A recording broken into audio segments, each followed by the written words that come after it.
Diana, can you fill us in on how this deal is almost done?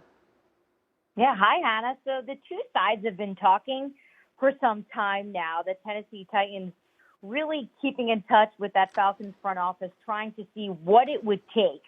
Because even just going back to the draft, if you remember when Adam Schefter first reported that the Falcons were open to trading Julio Jones, and we also learned that Julio had requested a trade as well, we knew pretty much both sides were ready to move on. So the Titans really bounced in with a bunch of other teams that were interested, and it was going to come down to compensation. And originally, the Falcons were looking for a future first-round draft pick.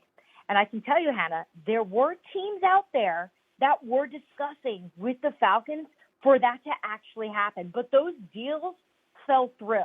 So now we're at a point where Tennessee, they're still discussing stuff with the front office, with the Atlanta Falcons in terms of compensation. And basically what they're discussing, and our Adam Schefter is reporting the specifics here, and it looks basically like it's either going to be a second and fifth round pick or a second round pick with a swap of other picks. So while Atlanta may not be getting that future first round draft pick, the price they originally wanted, they're still getting incredible compensation for a 32-year-old wide receiver who really at this point, it's probably the best for both sides to move on. Very important, too, Diana, that they are trading him out of the conference, something that they no doubt would have wanted to do in an ideal case scenario. And very interesting that Arthur Smith actually trades Julio Jones back to his old team, the Tennessee Titans. So how does this deal really work out for both sides? Yeah, this is just another offensive weapon when you look at this Tennessee Titans team. So we know Arthur Smith is now the head coach of the Falcons. He was the offensive coordinator who was orchestrating just one of the best run games in the league. We know that the Titans have Derrick Henry, and obviously the number one receiver is A.J. Brown. They lost Corey Davis in free agency as their number two receiver. So now Julio Jones can step in here with not only his veteran experience, but when you take a look at the production of Julio when he's healthy, and that's really the key here.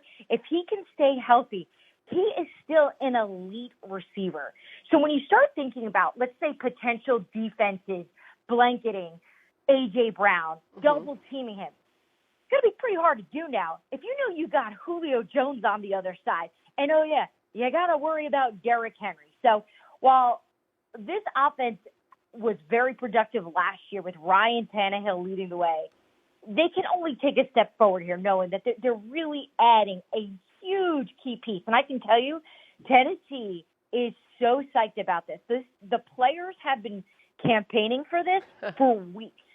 So A.J. Brown has looked up to Julio Jones his whole life. He's been messaging him on Instagram. Basically, he's doing everything everyone does in 2021 to get attention and get players to see that they want them. So I'm sure the happiest person right now in Nashville, Tennessee is Ryan Tannehill. Or A.J. Brown. I don't know. I mean, but Ryan Tannehill's got plenty of weapons. He's got that incredible generational running back. And now the Falcons can finally pay those rookies all that talent that they drafted. Diana Rossini breaking the news. Diana, thank you so much. And when you look at Julio Jones and his place in NFL history, averaging more than 95 receiving yards per game in his career, easily the most in the NFL. He's put up over 10,000 yards in the totality of his career, right there above Calvin Johnson and Antonio Brown.